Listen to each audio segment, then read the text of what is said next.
রংবাজি কেউ করছে না। রংবাজি যদি করতাম এক্ষুনি দেখিয়ে দেবো রংবাজি।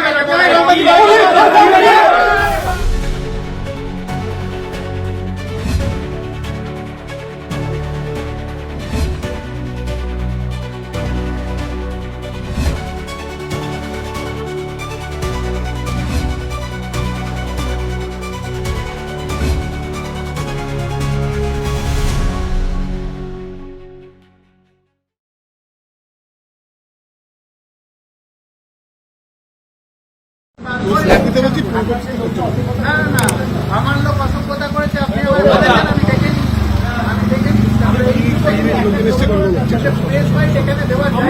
আমি প্রেস পাই টাকা দিয়েছি, আমি প্রেসকে ডাকিনি, আমি আপনাদের ডেকেছি, আমি আপনাদের কাকে ডেকেছি, আমি কাউকে ডাকিনি।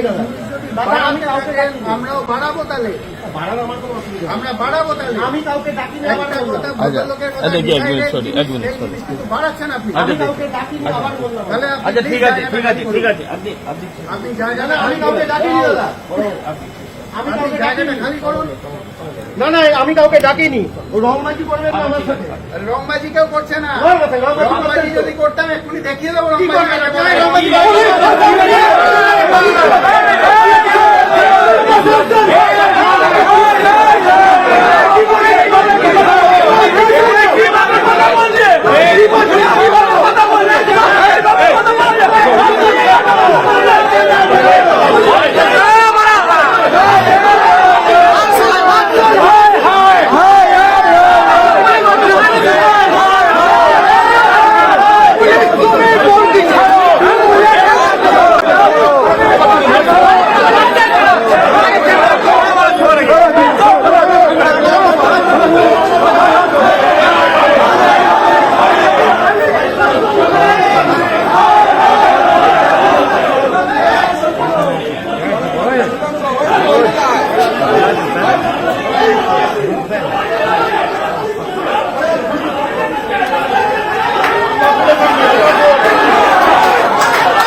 পুলিশ থানার বাইরে দাঁড়িয়ে গেটের মধ্যে দাঁড়িয়ে বলছে আমাদের রংবাজি এখন দেখায়নি, দেখালে কি হবে জানেন?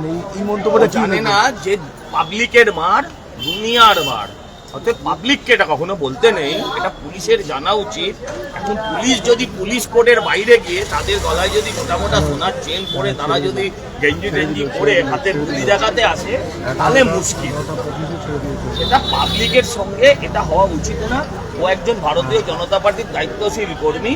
হ্যাঁ, যে পুলিশ চোর ধরতে পারে না, যে পুলিশ চাকরি চোর ধরতে পারে না, যে পুলিশ একটা অপরাধীকে গ্রেপ্তার করতে পারে না, সেই পুলিশ ভারতীয় জনতা পার্টি করে, এটাই ওর একমাত্র অপরাধ। তাই তাকে এতক্ষণ ডিটেন করে হ্যারাস করে। আপনাদের নৈতিক জায়গা 100% এটা আমাদের। এবং পুলিশ যেভাবে গেটের সামনে দাঁড়িয়ে বলেছে যে রংবাজিটা দেখবেন, আমরাও সবাই বলে যাচ্ছি, পৌরপিতা পৌরমাতা ছিলেন কিষানদা থেকে শুরু করে, এবং যার জন্য একটা লড়াই কিষান পান্ডে রয়েছে, ওসি সাহেবকেও বলে গেলাম উনি যদি গুন্ডামি দেখাতে চান, পুরো বিজেপি পরিবার বুক পেতে ওনার গুন্ডামি নেবে, কেউ ভয় পাচ্ছে না ওনার গুন্ডামি দেখানোর জন্য। রাস্তায় দাঁড়িয়ে যদি গেটের সামনে দাঁড়িয়ে একজন পুলিশ অফিসার দাঁড়িয়ে বলেন যে আমার গুন্ডামি দেখবেন, এর চেয়ে লজ্জা বাংলার প্রতি কিছু হয় না। মুর্শিদাবাদে ওনারা লুকিয়ে থাকেন হচ্ছে ওষুধের দোকানে ভেতরে গিয়ে দাঁড়িয়ে, আর বড়বাজারে দাঁড়িয়ে উনি গুন্ডামি দেখাতে এসছেন। উনি নারকেল ডাঙার ওসি ছিলেন তো আগে ওখানে, উনি ভাবছেন এটা নারকেল ডাঙা, এটা জোড়াসাঁকো, এটা ভুলে যাচ্ছেন। ছেড়ে দিতে হলো, আর কি দেখছেন তো ছেড়ে দিতে হলো। না ছাড়লে উনি পারতেন, আজকে রাখুন না, কোনো ক্ষমতা আছে। এই যে আপনাকে দীর্ঘক্ষণ বসিয়ে রাখা হলো, কি কারণে, কেন কারণ বলতে? পুলিশই কারণ বলতে পারছে না। কালকে বিধাননগর কমিশনারের ঘেরাও ছিল, ওই রাস্তায় একটা ব্যানার বা মুখ্যমন্ত্রীর ব্যানার, মুখ্যমন্ত্রী চোর মুখ্যমন্ত্রীর ব্যানার, দুটো জুতো মেরেছে, এটাই দোষ। আর এটাই দোষ। আর ওনার একজন তৃণমূল কংগ্রেসের কর্মী গুন্ডা আমাকে রাস্তায় হেঁটে, আমি রাস্তায় হাঁটছিলাম, উনি বলছেন এই তুমি কালকে মুখ্যমন্ত্রীর কেন ফটো ছবিতে জুতো মেরেছো বা ওনার হোর্ডিংটা ছিঁড়ে ফেলেছেন। 26,000 চাকরির যে শিক্ষকরা আছে ওখানে বসে আছে, চুরি করেছেন উনি কয়লা বালু সব না না, আপনার বিরুদ্ধে যে অভিযোগটা এসেছিল আপনি নাকি মুখ্যমন্ত্রীর ছবি ছিঁড়েছেন, তাই অভিযোগে ছেড়ে নেই, জুতো মেরেছি। আর কেন মারবো না? এই রাজ্যকে শেষ করে দিয়েছেন মুখ্যমন্ত্রী। আর যখন আমাদের প্রধানমন্ত্রীর পুতুল দহন করা হয়, পুতুলের উপরে জুতো চালানো কোথায় থাকে? পুলিশ কোথায় থাকে? আমাদের প্রধানমন্ত্রীর সম্মান নেই, মুখ্যমন্ত্রী চুরি করেছেন, অভিষেক চুরি করেছে, মুখ্যমন্ত্রী চুরি করেছেন। ও জুতো খাবেন না কি ভুল পাবেন? উনি জুতো খাবেন, আগামী দিনে উনি রাস্তায় জুতো খাবেন। চিন্তা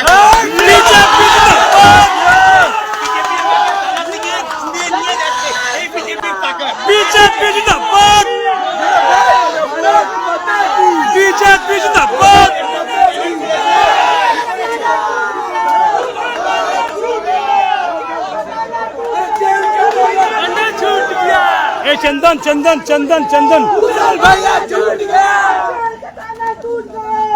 भैया छूट गया, भैया छूट गया, भैया छूट गया,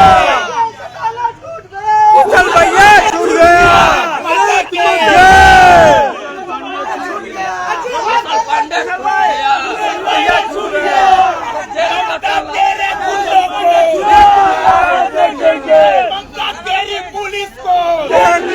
देखेंगे तेरे गुंडों को, देख लिया है देखेंगे तेरी पुलिस को, देख लिया है देखेंगे। भारत माता की बीजेपी जिंदाबाद जिंदाबाद जिंदाबाद, बीजेपी जिंदाबाद जिंदाबाद जिंदाबाद, बीजेपी जिंदाबाद जिंदाबाद जिंदाबाद।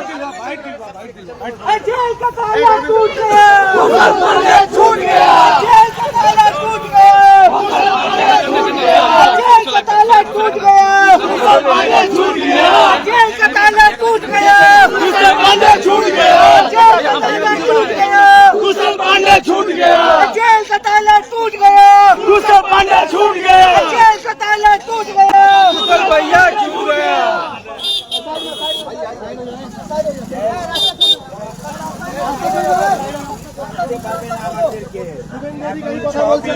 সবিতে লাথি মেরেছি, চাষ পেলে ওর গালে লাথি মারবো। চিন্তা এই রাজ্যকে বাঁচানোর জন্য যদি আমার রক্ত চলে যায় আমি কোনোদিন চিন্তা করবো।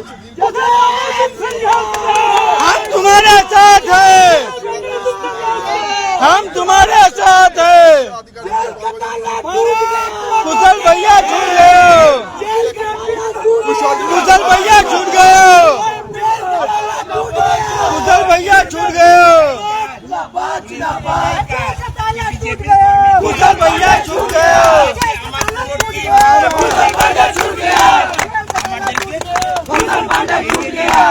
এই যে মিথ্যেবাদী আজকে তো যখন প্রধানমন্ত্রীর ছবিতে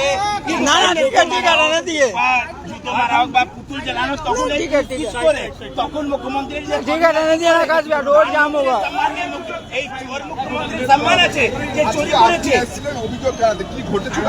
দেখুন কালকে বিধাননগর কমিশনারেটের একটা আন্দোলন ছিল, এই যে 26,000 শিক্ষকরা বসে আছে ওর বিরুদ্ধে যে পুলিশ লাঠি চার্জ করেছিল বিধাননগরে, ওইখানে আমরা কালকে আন্দোলন ছিল যুব মোর্চা, ওইখানে রাস্তায় একটা হোর্ডিং ছিল মুখ্যমন্ত্রী, চোর মুখ্যমন্ত্রী, ওই হোর্ডিং এ আমরা জুতো মেরেছি। ওর জন্য পুলিশ আরো গুন্ড আছে ওরা আমাদেরকে অ্যারেস্ট করে এইখানে বসিয়ে রেখেছে। কিন্তু আমার জন্য আমার উপরে কোনো অভিযোগ ছিল না, কিন্তু জোর জবরদস্তি আমার উপরে বসিয়ে রেখেছে। আরে বড়বাজার থানার গুন্ডরা যে তৃণমূল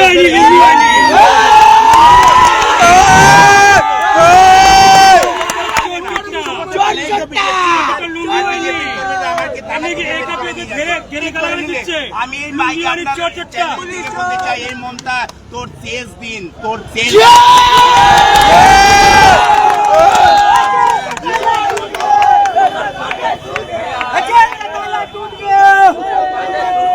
দেখুন, ট্রাম্পের ব্যাপার নিয়ে যেটা বলছেন আপনি, যে ট্রাম্পের কথা নিয়ে নরেন্দ্র মোদী পিছিয়ে, নরেন্দ্র মোদী বিশ্বের মহান নেতা এবং সমস্ত দেশ যেভাবে নরেন্দ্র মোদীকে দিকে তাকিয়ে আছেন, একমাত্র এই দেশের মহান নেতা নরেন্দ্র মোদী যেখানে আছে সেখানে ট্রাম্প তো কি অন্য কেউ যদি এইভাবে আলোচনা করে যে এই যুদ্ধ থেকে পিছিয়ে আসুন, নরেন্দ্র মোদী সেরকম কোনোদিনই করবেন না।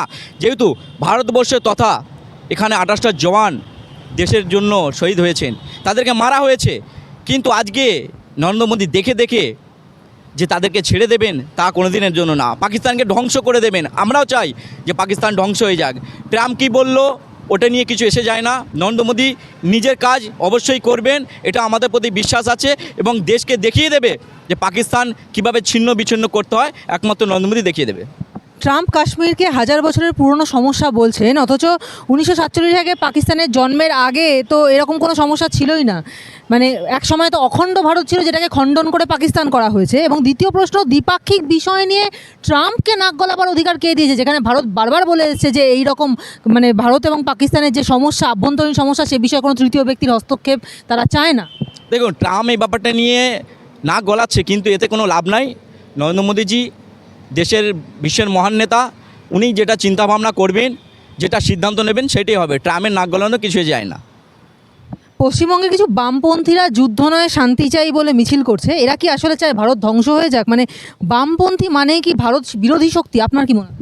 এই বামপন্থীর কথাটা আপনি বলেছেন, আমি আপনাকে বলি, বামপন্থী একটা কি জানেন, এই একটা কোন দেশের সুরসুরি এই পশ্চিম বাংলাটাকে চালিয়ে যাচ্ছে।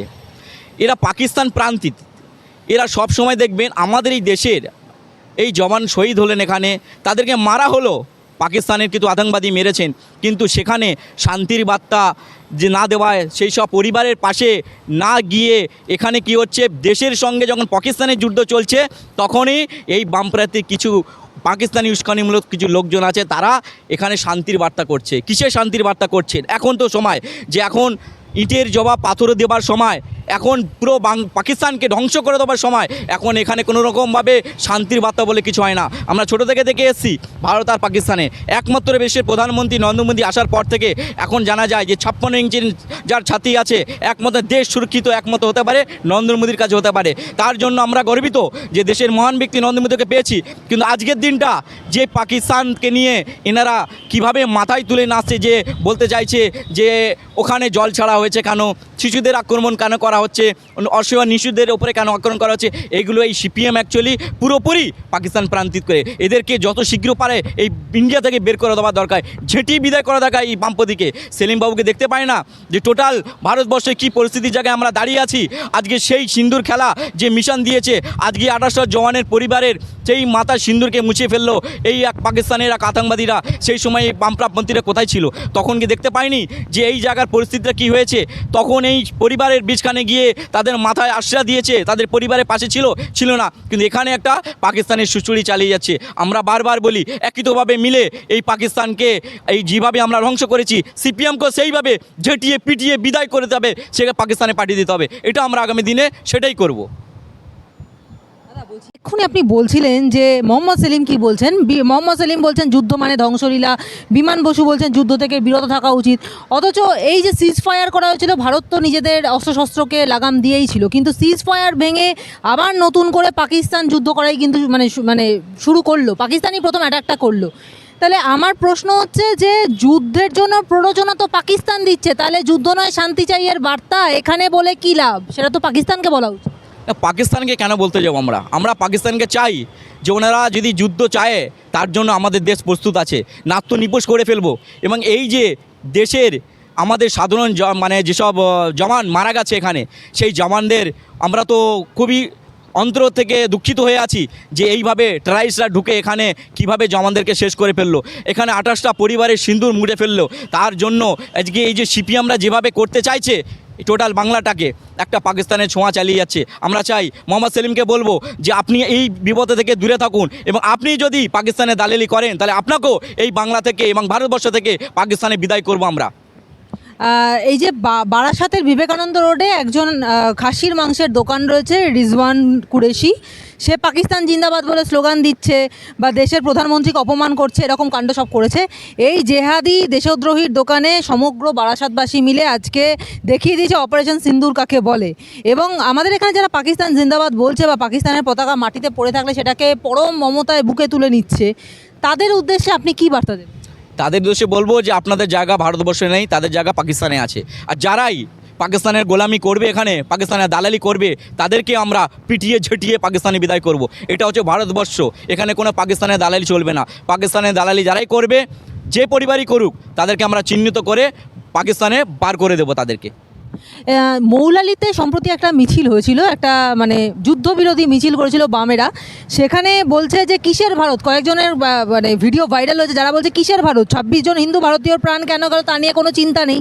তারা বলছে মানে মুর্শিদাবাদে হামলা হলো হিন্দুদের ওপর, তা নিয়ে কোনো চিন্তা নেই। তাদের বক্তব্য পাকিস্তানে কেন জল বন্ধ করে দেওয়া হলো, পাকিস্তানে সিভিলিয়ানদের ওপর কেন আক্রমণ করা হলো, যেখানে ভারতের পক্ষ থেকে পাকিস্তানের সিভিলিয়ানের ওপর কোনো আক্রমণ করাই হয়নি, যা নষ্ট করা হয়েছে সেগুলো জঙ্গি ঘাঁটি। বিষয়টা হচ্ছে যে কমিউনিস্টদের পাকিস্তানের এই প্রেম যে 40-এর দশকের থেকে এখনও পর্যন্ত একই রকম আছে। পাকিস্তানের দালালি যারা করছেন তাদেরকে কি বলবেন? তাদেরকে বলবো যে আপনারা পাকিস্তানে চলে যান, ইন্ডিয়া আপনাদের কোনো জায়গা নেই। আর আপনাদের মতন দেশদ্রোহী পাকিস্তানে সাপোর্ট করে ইন্ডিয়ায় আছেন, আপনাদের বাবাদের সৌভাগ্য যে আপনারা এখনও ভারতবর্ষে টিকে আছেন, নয়তো কবে নরেন্দ্র মোদী আমাদেরকে ঘাট ধরা করে এখান থেকে বার করে দিত। আমরা চাই যে এই পাকিস্তানে যারা সাপোর্ট করবে, পাকিস্তানে যারা দালালি করবে, সে বামপন্থীরা করছেন আমরা জানি, কিন্তু বামপন্থীদের আগামী দিনে অবস্থা খুব খারাপ হবে। তাদেরকে একাটকে চামড়া গুটিয়ে পাকিস্তানে বার করব। আমরা চাই যে ভারতবর্ষে যারা থাকবে, ভারত মাটিতে যারা ব্যবসা করবে, শান্তিতে থাকবে, তারা বাংলাদেশের বা আমাদের পাকিস্তানের যারা সাপোর্ট করতে চাইবে, তাদেরকে এই ভারতবর্ষে আমাদের কোনো ঠাঁই নেই। আমরা বারবার একই কথা বলেছি, এই দেশে শান্তিতে থাকছেন, শান্তিতে ঘুমাচ্ছেন, শান্তিতে সব কিছু আছেন, আপনারা বিদেশে পাকিস্তানে সাপোর্ট করছেন। পাকিস্তানের সাপোর্ট যারা করবেন তাদেরকে এখান থেকে বিদায় নিতে হবে। পাকিস্তানে জল বন্ধ করে দেওয়া হয়েছে, এইটা কি ঠিক করেছে ভারত? খুবই তাড়াতাড়ি দরকার ছিল এটা করার। পাকিস্তানের সমস্ত জিনিস যারা ভারতবর্ষের সঙ্গে লেনদেন হয়ে থাকে যদি সবগুলোই বন্ধ করা হোক। কেন এই ভারতবর্ষে যেভাবে ওরা আক্রমণ করেছে, যে 28টা পরিবারকে নিঃস্বরাবদ করে দিয়েছেন, আমরা চাই ভারতবর্ষের আরও কিছু যদি পাকিস্তানের সঙ্গে করা থাকে সেগুলো সব কিছুই বন্ধ করা দরকার এবং তাদেরকে ইটের জবাব পাথরও দেওয়ার দরকার। ভারতবর্ষকে এইটাই আমরা নরেন্দ্র মোদীকে আবেদন করব। সোশ্যাল মিডিয়াতে একটা কথোপকথন চলছে যে মোদি কেন ইন্দিরা গান্ধী হতে পারলেন না। এখন যদি এই দুই প্রধানমন্ত্রীর মধ্যে তুলনামূলক আলোচনা হয়, তাহলে কাকে বেশি এগিয়ে রাখবেন? প্রধানমন্ত্রীকে অবশ্যই। বিশ্বের মহান নেতা, এখন সব দেশ নরেন্দ্র মোদীকে তাকিয়ে আছে। বিশ্বের মহান নরেন্দ্র মোদী ছাড়া বিকল্প কিছু নেই। এখন সব দেশ বলছে নরেন্দ্র মোদীকে স্যালুট করছে এবং নরেন্দ্র মোদীকে সবাই চাইছে যে নরেন্দ্র মোদী ছাড়া বিশ্বের প্রধানমন্ত্রী আর কেউ হতে পারবে না, একমাত্র একটাই নরেন্দ্র মোদী। আপনার কাছে একটা সিম্পল প্রশ্ন, দেশ আগে না ধর্ম আগে? অবভিয়াসলি আগে আমার দেশ। আমার দেশ যেখানে, দেশের পরে যদি হয় আমি রাষ্ট্রবাদী মুসলমান, সেখানে আমার ধর্ম। দেশ ছাড়া আগে কিছুই নেই, আগে আমার দেশ, তারপরে আমার ধর্ম। একটা শেষ প্রশ্ন করব যে এবার কলকাতায় আল কায়দার মতো আত্মঘাতী হামলা চালানোর হুঁশিয়ারি দিচ্ছেন বাংলাদেশের এক মৌলবাদী নেতা। সমাজ মাধ্যমে একটা ভিডিও ছড়িয়ে পড়েছে যেখানে কলকাতা মানে দখলের হুঁশিয়ারি দিচ্ছেন তিনি এবং সাম্প্রদায়িক উস্কানিমূলক বিভিন্ন বক্তব্য তাকে বলতে শোনা গেছে। ভয়েস অফ বাংলাদেশি হিন্দুজ নামের একটা এক্স হ্যান্ডেল থেকে এই ভিডিও শেয়ার করা হয়েছে যেখানে মৌলবাদী নেতাকে বাংলাতেই হুমকি দিতে শোনা গেছে। তিনি বলছেন, বাংলাদেশের সেনা এখন যদি আমায় বলে কলকাতা দখল করতে, আমি তাহলে প্ল্যান তৈরি করে রেখেছি। 70টা যুদ্ধজাহাজ তো অনেক বড় ব্যাপার, কলকাতা দখল করতে আমার 7টা সাধারণ বিমানও লাগবে না, কারণ আমি জানি ওখানে কারা থাকে। কি ইঙ্গিত করতে চাইলেন তাহলে? দেখুন, উনি কি ইঙ্গিত করছে ওটা বলবো না, কিন্তু তার জন্য আমাদের দেশের জওয়ানরা প্রস্তুতি রেডি আছে, আমাদের দেশের প্রধানমন্ত্রী আছে। ওয়েলকাম, আপনারা করে দেখান, বাকিটা বুঝে নেবো। আর এই যে সুড়সুড়ি দেওয়ার কথাবার্তা পশ্চিমবাংলায় সব চলবে না। ভারতবর্ষ সঠিক জায়গায় আছে, ভারতবর্ষর ইটে যাওয়ার পাত্রপাত দেওয়ার জন্য রেডি আছে। নরেন্দ্র মোদী যেখানে আছে সেখানে আমাদের সুরক্ষিত আছে। এই নিয়ে কেউ মূল্যবাদী কি উস্কানি দিল, এই নিয়ে আমাদের কোনো মাথাবাতি কিছু নাই।